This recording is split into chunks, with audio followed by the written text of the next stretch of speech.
If you were to travel around the globe along the 25th parallel of longitude, you would find that virtually all of the land along your voyage would be desert until you reached the state of Florida. Here, thanks to an intricate and delicate combination of forces, you would find a unique ecosystem of wetlands, the Florida Everglades. The Everglades have been called the River of Grass, but it is a river only inches deep, flowing gently south to empty into Florida Bay.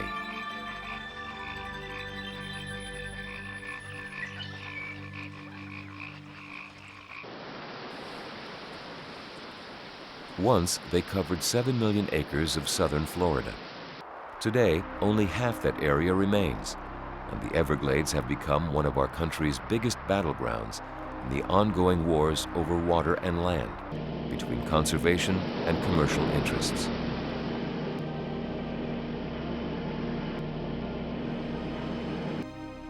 So uniquely magnificent are the Everglades that they have been designated both an International Biosphere Reserve and a World Heritage Site. All life here depends upon fresh water, from the unique assortment of wildlife to the exploding human population, and fresh water in southern Florida depends upon the Everglades.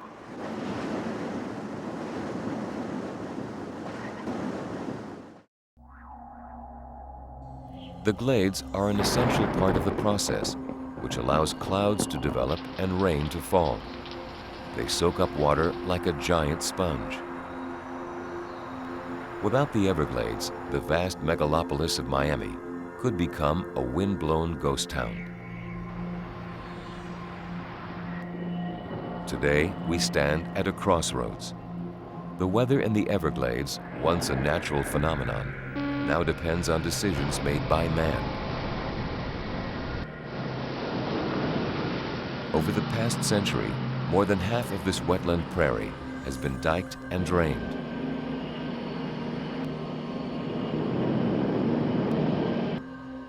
Some 2,000 miles of canals were built to shunt the water of the River of Grass to the sea, to make room for agriculture and a vast megalopolis of high-rises and suburbs. 3 huge reservoirs were created by diking much of the remaining Everglades. Only a small fraction of the original ecosystem is preserved today as Everglades National Park.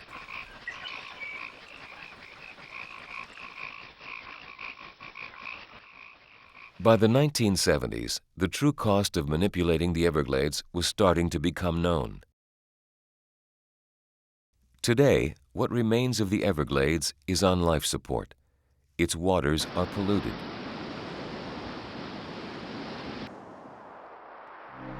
Its estuaries are empty and suffer from toxic algal blooms, which reduce visibility to nearly zero and destroy seagrass, essential to the reproduction of fish stocks. The massive bird rookeries of past decades have been reduced to small pockets. But it is not only wildlife that will suffer if the damage to the Everglades is not reversed. The water supply for the exploding population of South Florida is in danger. Over 20 billion gallons of water are used by the people of South Florida every week. That's over 200 gallons per person per day. Under nature's plan, summer rains would inundate the Everglades. During the months from November through March, however, the glades would dry down.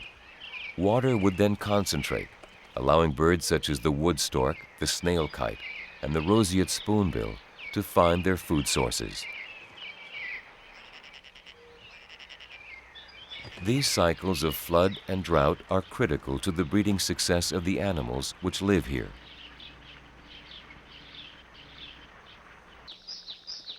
But today, the fate of all life in the Everglades depends on decisions made in air-conditioned rooms many miles away.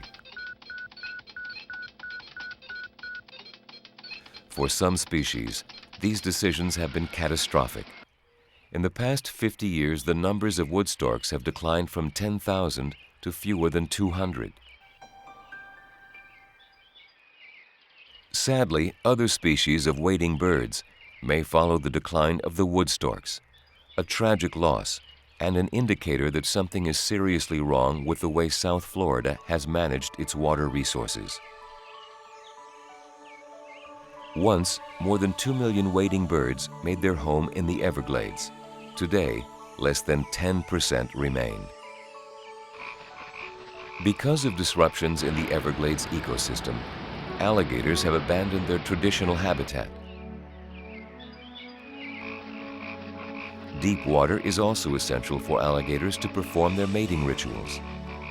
If water rises unnaturally high, the alligator's eggs will drown. In some years, more than 50% of the nests fail because of excess water released into the Everglades. If the cycle of water creation and circulation is ever broken, South Florida will face a disaster. An early harbinger occurred during the 1960s, when a serious drought dried the Everglades and set off weeks of wildfires. The impact on wildlife was devastating, but there were human costs as well. Salt water began to intrude into the city's drinking water. By the early 80s, a crisis atmosphere led to an agreement that something needed to change. A computer model was devised that would mimic natural cycles of rainfall and dry down. Rainfall and water level records going back decades were analyzed. Data gathered in the field is now beamed to banks of computers, which contain a detailed model of how water flows during a storm.